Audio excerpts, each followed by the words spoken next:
Good morning, ladies and gentlemen. Um, Welcome to the video conference of MGS Blanco for the earnings in the third quarter of 2021. Here we have Mr. Gustavo Lopes Teodoso, he's the VP of Investments and Controllership, and Fabio Stefani, the new Business Director and IR. We would like to let you know that this event is being recorded and that during this presentation, all participants will be only listening to the teleconference. Then we will start the Q&A session for analysts and investors. And that's why the transmission is also going to be performed simultaneously on YouTube. On the address,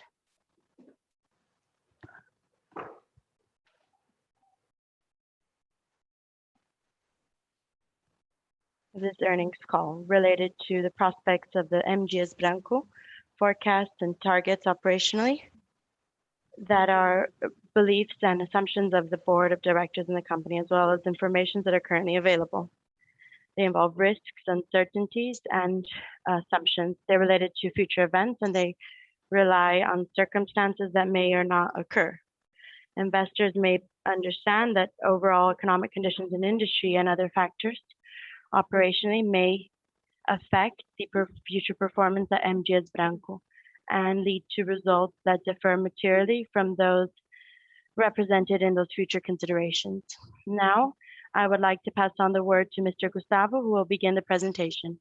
Please, Mr. Gustavo, you may begin your conference. Thank you. Good morning, everyone, and welcome to our call. Before we enter the main highlights, I would like to start off presenting our team at MGS Blanco. Thank you for your dedication, work, and resilience at this moment that's more challenging. And what's most important, thank you for delivering the results in this quarter. Our team has been working tirelessly and really deserves all of our acknowledgement. Now, as we enter a bit of the highlights here on slide number 3, we start off with our record of revenue.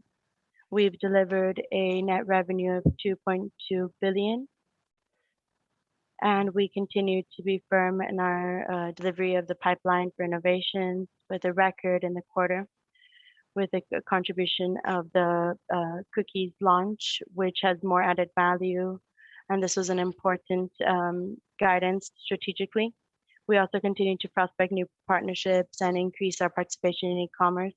We're going to highlight with Fabio which of these new partnerships these are.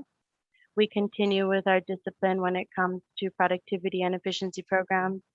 We've reduced structurally the expenses with sales, administrative expenses that represent 16.6% of sales and 3% on the net revenue for SG&A.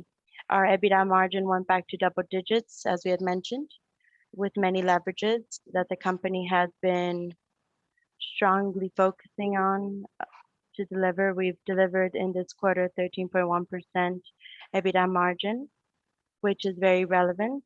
And we go back to that point on our target margin between 15 and 20%, the Ebitda in 2021, and the generation of working capital contributed to the generation of 3 times more than what was in the third quarter of last year. And we had a net cash position of 0.1 times Ebitda, and we reinforced our AAA rating.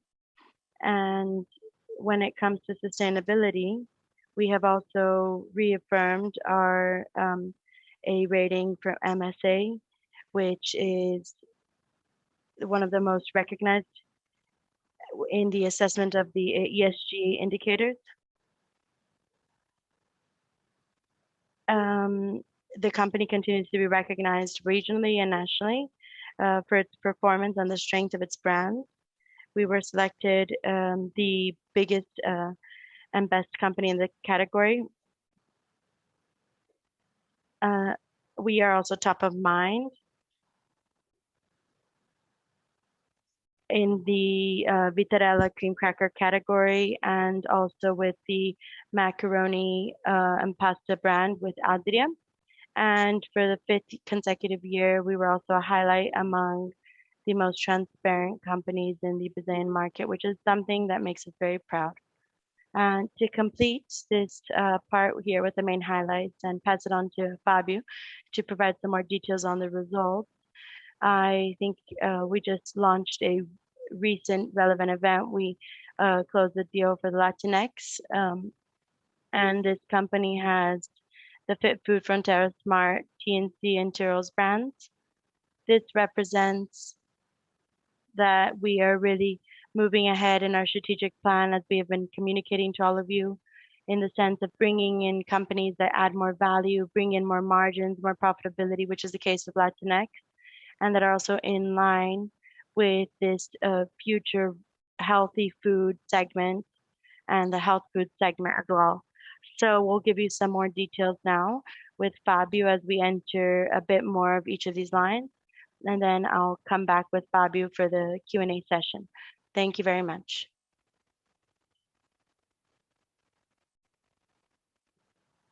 Hello, Gustavo, and thank you for the introduction. Good morning, everyone.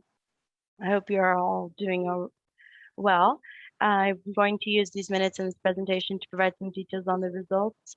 And I'm going to start off with the net revenue as mentioned here in the introduction. This was a record in the quarter, 2.2 billion reais, which represented a growth of 10% compared to the first quarter this year. When we observe the evolution of the first quarter of 2021 to the third quarter of 2021, it's clear that there was an evolution that was consistent and gradual in our net revenue. Comparing with the same quarter of last year, this growth was representing 7%, and it's important to also mention the growth versus the year of 2019, because this represents a pre-pandemic period. So if we were to compare with the third quarter in 2019, our net revenue grew 40%. Now let's move on to slide 7 on the volume. The first highlight is the evolution throughout the year. We had a first quarter that was a bit more challenging, but we were able to recover this in the second quarter, and we were able to grow our volumes as well in the second to the third quarter. There was a drop of 18% when compared to the previous year, but it's important to remind you that this was a period with a huge demand, and it was quite atypical and temporary, which is related to all of the specific issues related to the pandemic. People spent more time at home, they had the Corona voucher, and these were all factors that leveraged the demand in the third quarter of 2020. But when we compare with the third quarter of 2019, there was a growth in volumes of 4%. And as we move on to slide 8, we've already talked about the net revenue and the volumes. As we get into the average price, what we see here in this bottom graph is the evolution positively and gradually and sequential evolution of our average price. That was a 3.6 reais per kilo, and we ended the third quarter of 2021 with 4.8 reais per kilo. This is the evolution that is a result of some adjustments that were made throughout this period in the past 12 months, and also all of our marketing efforts and innovation efforts to place some items that have more added value in our portfolio. So here are some of the examples with products that were launched in the third quarter, the fourth quarter of 2020, throughout 2021, such as this product over here that you can see on the right side of the slide, which is a Choco wafer from Piraquê brand, which has an average price of 21.9 reais per kilo, which compares to the average price at MG's overall of 4.8 reais per kilo. So this movement really contributes to what we have been mentioning, which is our main focus on having a strategy for growth with profitability. And within this strategy, it's important to have the launches of products that have more added value, increasing our average price and increasing our margins consequently. So as we talk about innovation more, we have the launches of some cookies and the products launched in the past 24 months. which represented 79 million reais in revenue, which is gross revenue in the third quarter of 2021, which was higher than the second quarter of 2021, the third quarter. And even if we go back some days, we may see an evolution that's quite positive in this indicator, which is very important to measure the effectiveness of our innovation. Now, as we move on to slide 10, as we start comparing quarter over quarter, the third quarter against the second quarter, the first observation we have here is about the average price on the right side of the slide. You can notice that there was an increase in the average price in all of the categories at M. Dias. There was an increase in net revenue in all of the categories at M. Dias, and our volumes grew. And this limit in the category of pastas and nuts. But there was also an increase in cookies, flours, margarines, and fat, and grease, and other categories as well that had in other categories a small setback of 2%. But it is important to mention that there was a growth in revenue of 12% in the cookies category, above the total growth in MGS. This category, where we have the biggest prices and the best margins. So this contributes positively to the recovery of our margins. Now, as we look at the evolution year over year, the third quarter of 2021 and third quarter of 2020, you can see our prices had a growth of 2 digits in all of the categories. The volumes took a setback with issues that were more specifically related to the pandemic in the third quarter, and there was a growth in the demand that was very significant, especially in the category of cookies, which grew double digits in revenue and had a growth that was above the total amount in MGS Branco.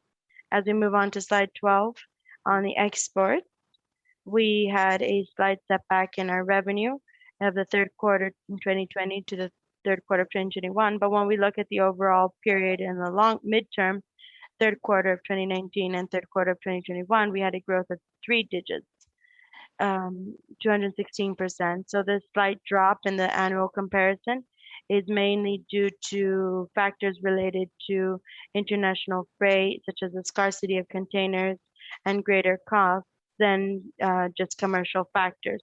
Our growth strategy out of Brazil continues strong. We are in a very accelerated pace still, and we're opening up new businesses at every quarter when it comes to the countries and products. Now moving on to slide 13, when we talk about the market share. First, on the left side, you can see cookies, and on the right side, you can see pasta, and MGS is still a leader in the market in both categories. And there was a setback in the market share in the volumes over the past 12 months for cookies and pasta. This setback was related to the adjustments in prices that were made, which intended to recover our margins, and this actually did happen. So moving on to the next slide, slide 14, we can see that there was a growth in the annual comparison, but also in the quarterly comparison of the second quarter of 2020 to the third quarter of 2021. And you can see when you look at the North and Northeast region, and where we work more of a defensive strategy, and also in the attack strategy in the Midwest, Southeast, and South, with a growth of 5 and 6%. And exports also, as I mentioned, had a setback of 16% year over year and 6% quarter over quarter. Now, as we move on to slide 15, I want to show you a bit of the transition of the dynamic of the revenue to the profitability dynamics. And what this slide shows is that with the recovery of the average price, 3.6 reais in the last year and 4.8 reais in the third quarter of 2021, and recovery of the volumes throughout 2021, 356,000 tons were sold in the first quarter, and 456 tons were sold in the third quarter. So our gross margins already had a recovery from 26.8% in the first quarter all the way to 31.4% in the third quarter, in line with what we had mentioned in the past quarters. That would be this movement of readjusting prices, controlling expenses, controlling costs, with the objective of the recovery of our margins. Moving on to slide 16, you can see that we continue to have this approach of reductions in our structural expenses. I'm starting off with the sales expenses, which is the fruit of all of the work that's been done throughout these 18 months, where we were able to reduce structurally the expenses with sales. We've already talked about this quite a while in the last calls on the Multiplique program that was delivered throughout last year, and I also brought in just a few of the initiatives that were already discussed. Commercially, we have the adjustment of the number of promoters, renegotiating the marketing contracts, many different logistical initiatives, a diminution in the amount of trips, improvement in the occupation of the vehicles, assessment of the productivity in the storehouses and warehouses. So a set of initiatives that really allowed for the structural reduction of these expenses. We ended the third quarter with 16.6% of the net revenue. And when we compare this with 2019, we had 21.4%, 20.8%, and the first 9 months of 2021, 18.4%, and we ended finally this quarter with a level that was way below our historical levels. Moving on to slide 17, in the same sequence, we are now talking about our administrative expenses.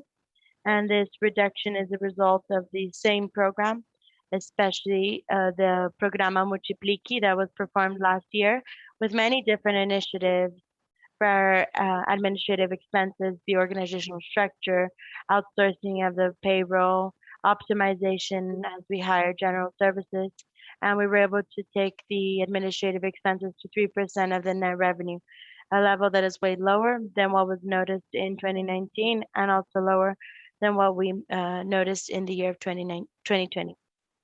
Moving on to the next slide, we are talking about the two main commodities that we have in our productive process.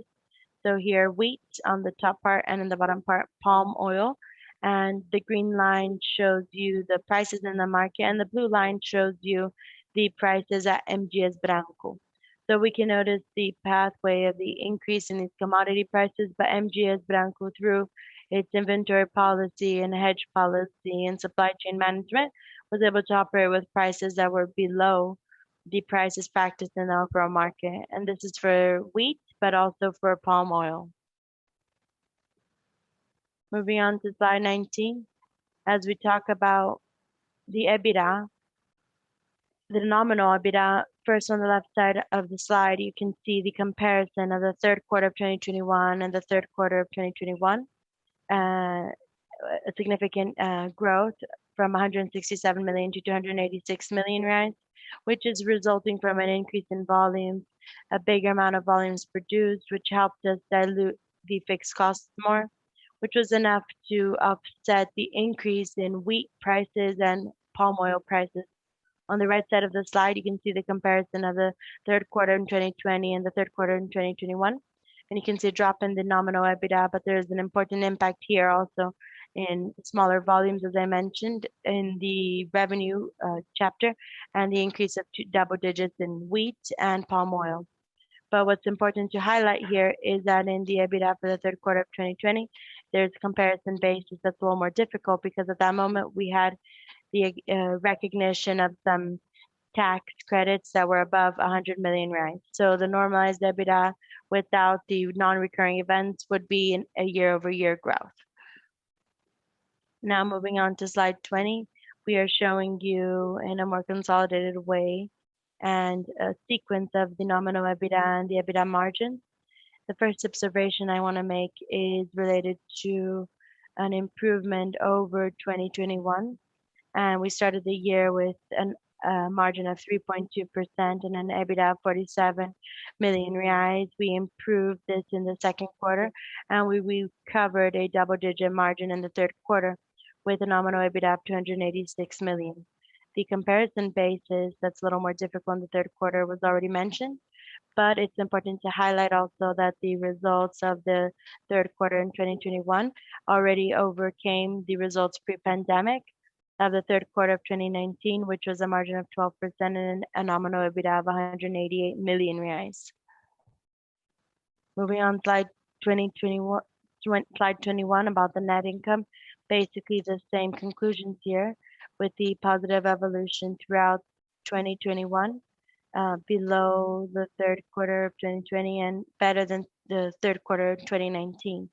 Moving on here to the working capital issues. We mentioned also throughout the past quarters that this is a focus at MGS.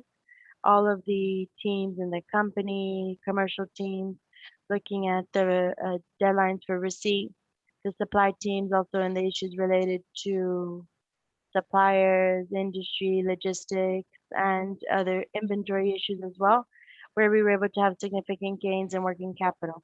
I want to highlight the average term for payment, which was 16 days last year, and we ended this quarter with 37 days.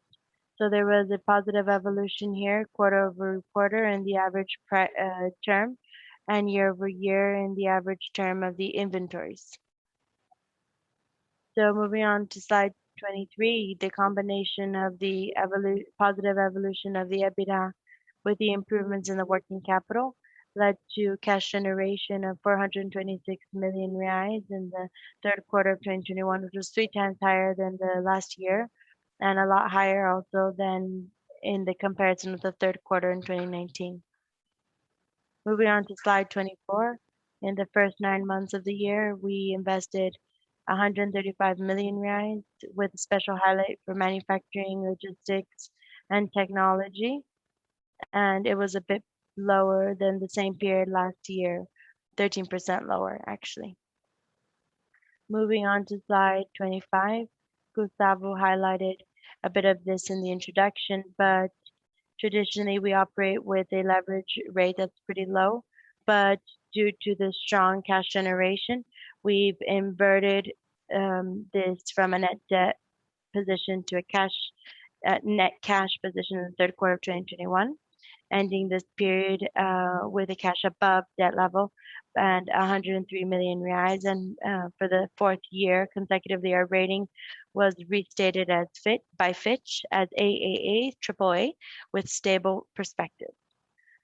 So as we move on to slide 26, and we remember that in the first quarter we set a action plan for the year of 2021, and this plan it had 3 main initiatives. Let's search for growth in the sales volumes and 3 major initiatives that provide continuity to our productivity agenda and efficiency.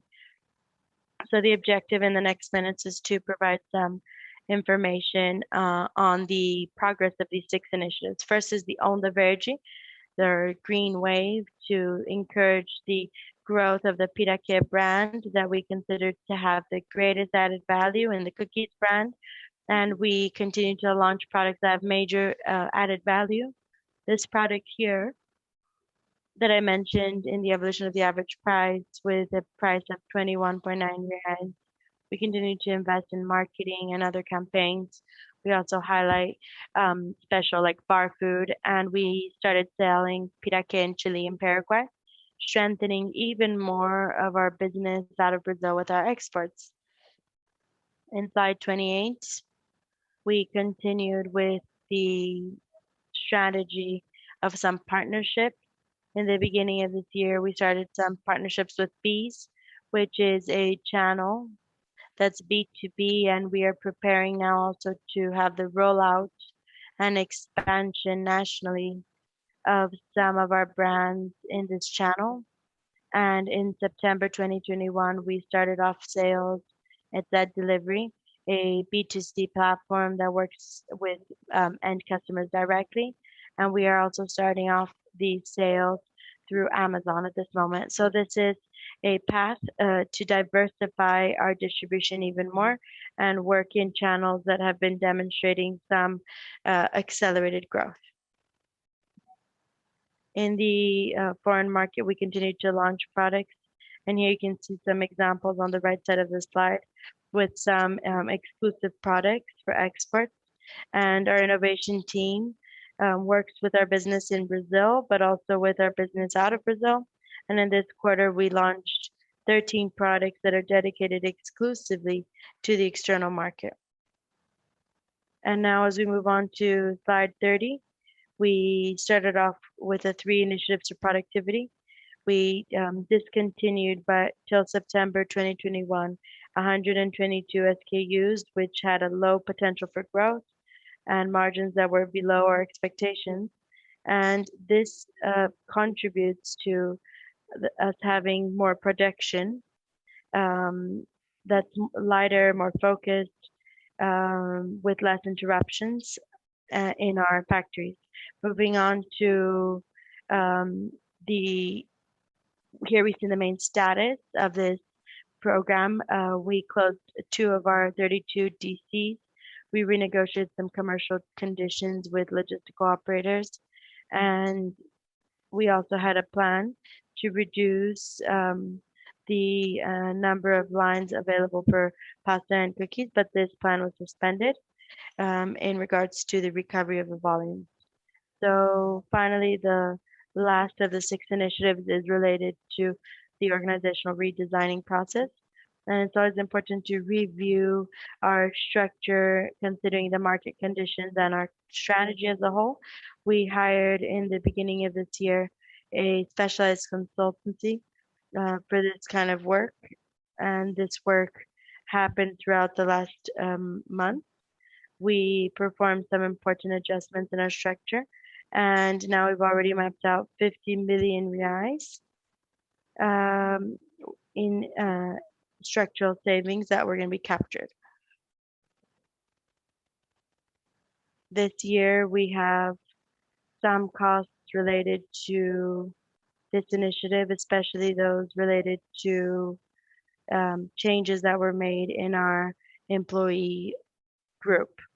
Now moving on to slide 33, when we talk about sustainability, here we had a slight increase in the consumption of energy and water compared to the previous year, but these are issues that are related exclusively to a lower level of production when compared to the third quarter in 2021 and the third quarter in 2020.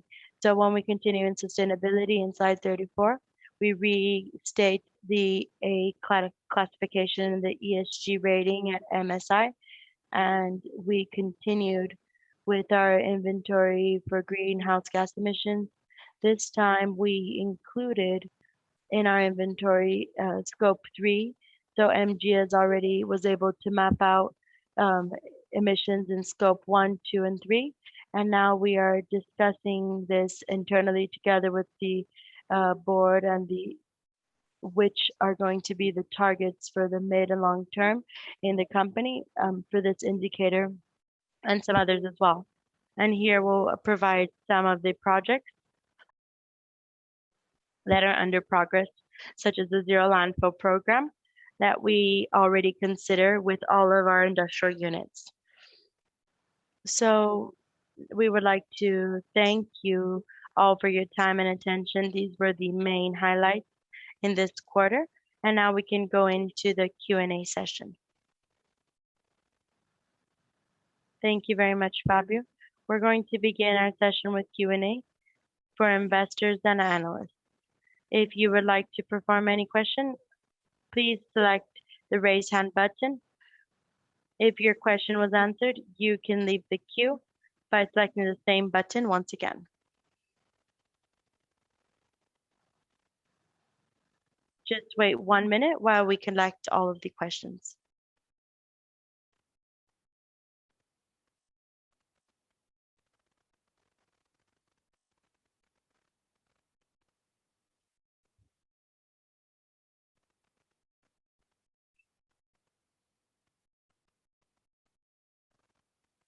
Our first question comes from Isabella Simonato. Isabella, as soon as you would like to, you can select the button and submit your question. Good morning, everyone. Can you hear me? Yes, we can hear you fine. Okay. Good morning, Fabio and team and Gustavo. Thank you for this call. I have 2 questions. The first one is about costs. You had a gross margin that came higher than what everyone imagined. But at the same time, we continue to see the commodities in reais going up absurdly. So what do you consider in the scenario of costs and profitability? Of course, combined to price policies for the next quarters. And so this dynamic of the gross margin would be the first question. And the second question would be, as we talk about the market share, especially due to the focus you've had in profitability, consequently, the share suffered a bit in the past 12 months. But would you've demonstrated a bit of your revenue performance, but maybe from a perspective of market share, where you have areas of defense and areas of attack, and how these have performed in the past quarters. I think that would be very interesting for us. Thank you, Isabella. And well, as we talk about costs, actually, they're not higher impacts in reais only. When we look at wheat, for example, it's still high in dollars as well. So we were already imagining some kind of a control this year. But for 2022, we've already had some hedging positions, and the prospects are not as good as we imagined. There's a big difference between markets. So if you were to consider production in Brazil and production in Argentina, things are going very well. Numbers are even bigger than last year. This is great. However, when you take a look at the United States, Canada, and Russia, it's really influenced by climate conditions, and volumes are below what we have noticed. So they should continue to pressure prices upwards, especially in Russia. You have other restrictions. So the government had already charged exports with different fees and taxes. It's one of the main wheat exporters, Russia. And just recently, there's been an internal discussion also to limit volumes that are going to be exported. So besides charging additional taxes, there'll also be an increase in fees on volumes as well. So prices are still pressured by even when they're in dollars. When you look at other commodity like palm oil, sugar, and other items, we don't see much of a control in these prices that we are expecting for this year. So these will still be quarters that are very challenging for us. However, we're very conscious of our strategy. We've been doing our homework in a very disciplined way, and we've been working tirelessly on many different fronts. Just there are many different areas as well, and I don't want you to forget the innovation area as well. So, for example, we're already printing some pieces on 3D printers and reducing some of the costs as well. So we have many different efforts to try to minimize or offset the impacts of these price increases. We understand that the consumer market cannot absorb all of this increase that we've noticed in the past 2 years. So from a cost perspective, it's really just about continuing to increase prices, choosing the mix with greater added value, and also bringing more profitability. And there's a lot to be done with downsizing, as well as changing some technologies for packages so we can do this with greater speed. And we've already noticed that all of the competitors are moving in this direction as well. So there's a lot of homework that needs to be done, because the next quarters will continue to be very challenging, and the year of 2021 is also proving to be a very challenging year, especially in Brazil with the elections and all of the situation. When we take a look at the market share, we have been choosing profitability, but it's not like a binary option. So we continue to understand that the current levels with some impacts on market share, we understand that there's still a leadership position that is quite comfortable with more than 1/3 in all the categories, which gives us some room to continue searching for this kind of profitability. but there's a limit to this. We also won't give up on market share completely. At some moment, of course, with some precise measures, looking at some categories and regions, we're going to have to start giving up a bit of profitability at some moment to not lose too much market share, which is also very relevant for us. So you lose a bit, and then later on it's going to be more difficult to recover. But this doesn't change our strategy. Now it's just about managing the details and region by region, channel and category. There's some where we're going to be able to gain some more market share and others less, but this has been our path. So in the attack and defense area, maybe Fabi can complement. Yes, there was not a material difference between the retraction in the share and the defense and attack regions, but we noticed that there was more of this in a search per category in the type of products and items that have lower added value that are a bit more sensitive to price changes. But from a regional perspective, nothing very significant. Okay, that's clear. Thank you very much. I want to remind you that if you have to submit a question, just select the raise hand button. Our next question comes from Gustavo Troiano. Gustavo, as soon as your microphone is open, you can proceed. So, good morning, everyone, and thank you for taking my question. Can you hear me? My question is related to the competitive environment. I would like to know if you could share your perceptions on strategies for pricing in the competition in regards to your price evolution throughout the third quarter and beginning of the fourth quarter. And I wanted to explore this a bit. If you've noticed a competition readjusting prices after the increases in prices that you've done in the second quarter, and if yes, do you consider that this transfer from the competition was enough to compensate or offset the increase in the industry, or if you think there's still room for future price transfers? I'll start off here and then Fabio can add on. Well, it really depends on some differences when you look at the categories at MGS. So overall, we look at cookies and competitors have been going in this direction. They've made maybe some more intense pricing movements, more geared towards downsizing of packaging. All of them have been moving in this direction, understanding that consumers don't have purchase power, and we consider that this is a category that has moved in this direction better. So these competitors have been keeping up with this, but with flour or wheat, we haven't seen much of this. It's quite difficult to understand this, but we have a price difference that's very significant compared to our competitors, especially in the Northeast, where you have a big difference. And we understand that at some moment they're going to have to push this a bit. When we look at this pasta sector, we've also seen some different movements of downsizing of packaging, but of course this is in a least important way or significant way than what we see with packages of cookies. So for flour, our competitors haven't been pricing in the same size as MGS.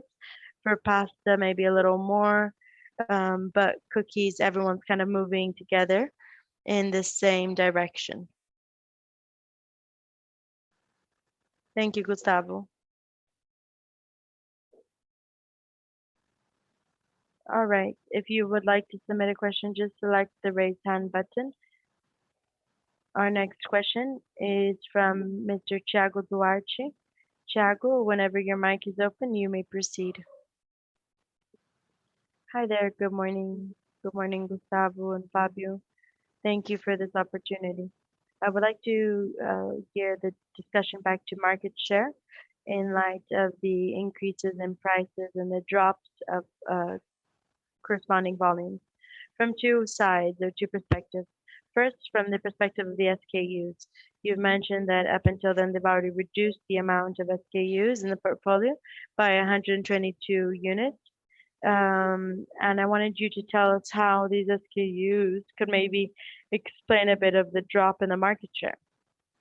And then the second point in this discussion would be how the increase in prices has been very relevant in cookies plus 20 and pasta plus 30 in the average price year over year. I would like it if you could maybe give us some level of detail on how the discussion of the share value.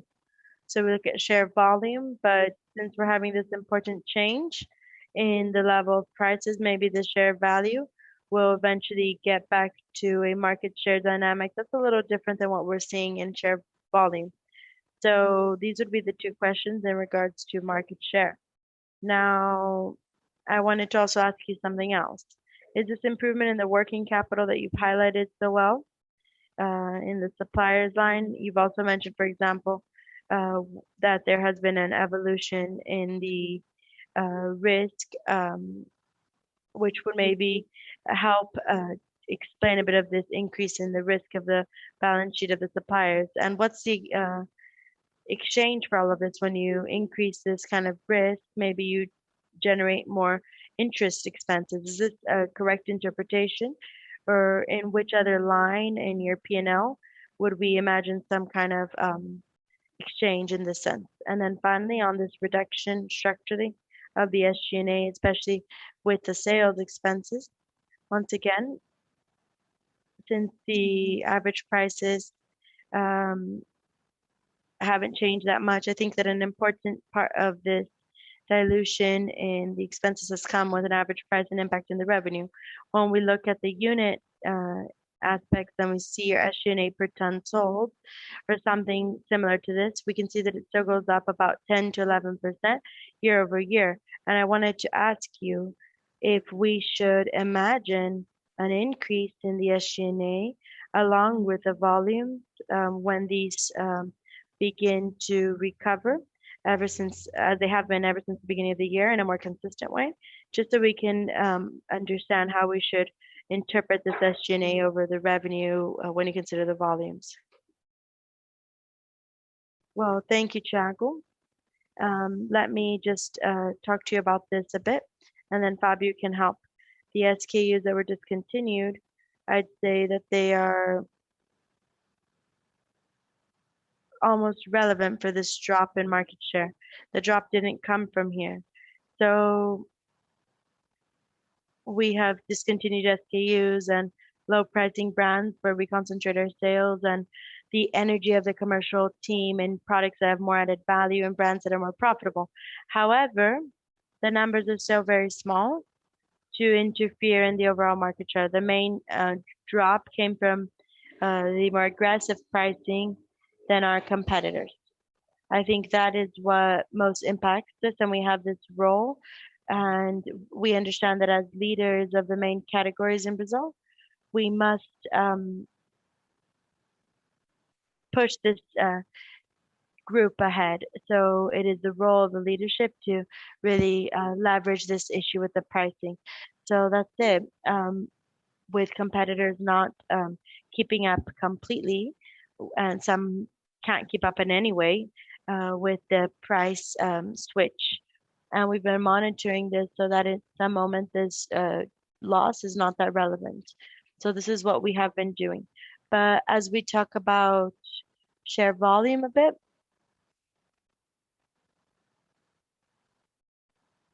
sorry, share value.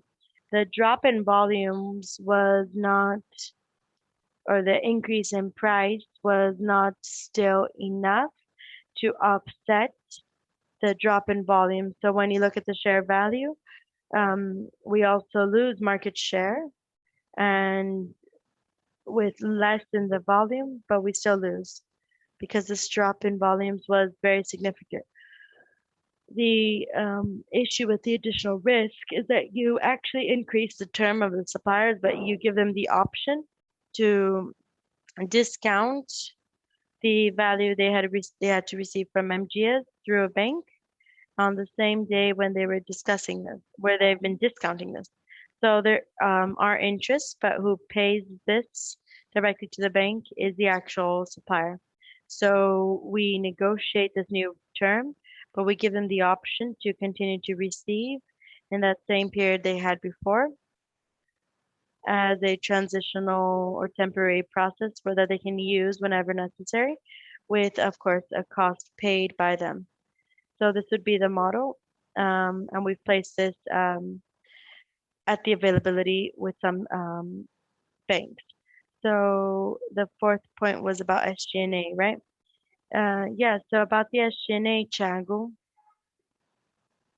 the numbers you've mentioned for growth year over year, that's close to about 10% when you calculate the expenses and the volume sold.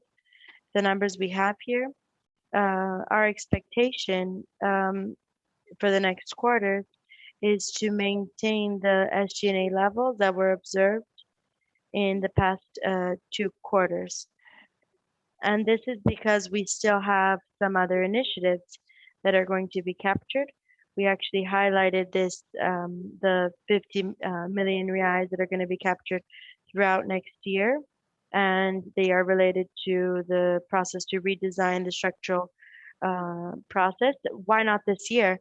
Well, because this year we have all of the costs involved, especially related to expenses with employee contract terminations, because we had some people fired and dismissed. So the second point would be a greater dilution of fixed expenses in the expenses with sales and administrative expenses with the recovery of the volumes. So when we take a look at the inflation and the expenses and initiatives that are still underway, and we start seeing some very good visibility that the gains will be captured in the next year, and that the recovery of the volumes, which is what's happening throughout this year, generates a greater dilution of the fixed expenses. This does give us the visibility for the maintenance of the current level in SG&A.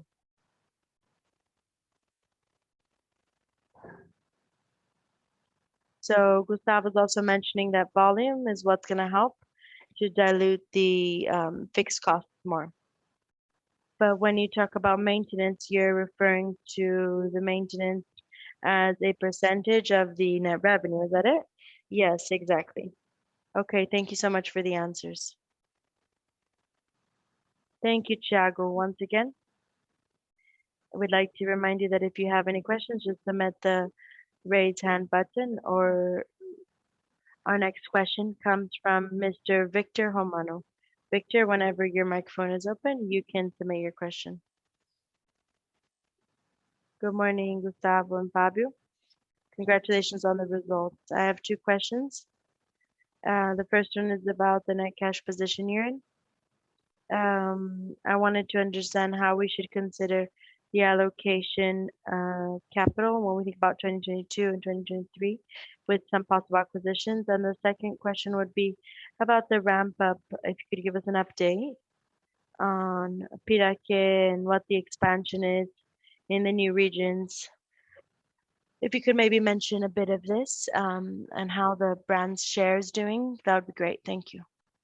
Thank you, Vitor. Thank you for your question. The net cash situation is a bit outdated because we actually talked about this in the slide with the third or fourth presentation. We had the closing of Piraquê. Sorry, not Piraquê, Latinec, where we paid a closing of 130 million reais, which changes our cash position a bit. So we've also made some anticipations in our strategy when we consider these perspectives that we're looking at in the future. So we have a capacity for stocking up in about 4 months, and we've been operating with these levels of inventory plus the derivative. So we should have a cash consumption a little greater compared due to the strategies for the procurement of raw materials. So of course we have a pipeline also of M&A, which should consume a bit of cash in the next quarters. So we have the third question now. Victor, good morning. Piraquê, it's important to mention that it's already 100% integrated into our business. So the company and the brand are integrated, and the company was already incorporated. So it's already ramped up in line with what was designed in our plan. We have a team that is 100% dedicated uh, to Piraquê distribution with all of the marketing efforts and innovation that's really concentrated in the brand. And just to give you some numbers here, the brand is already present in over 10,000 POSs. The brand gained share in the Northeast. It's a brand from Rio de Janeiro, but it's also growing in other states of the Southeast. But when we connected this to our distribution and logistical structure also in the Northeast, there was an increase that was very accelerated with the correct pricing and margins that are very good. So this is the brand that we have been choosing to place MGS in the new platforms for distribution, as mentioned in the presentation with Biz, Zed Delivery, and Amazon, which is presenting satisfactory results from a perspective of growth and margins. Great. Thank you, everyone.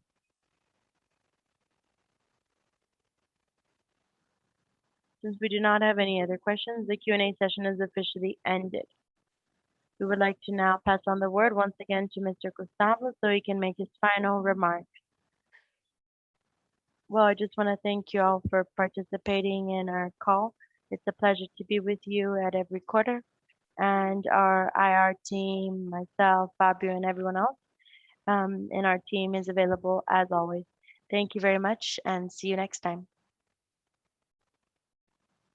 The video conference for MDS Branco is officially ended. We want to thank you all for your participation and have a great day.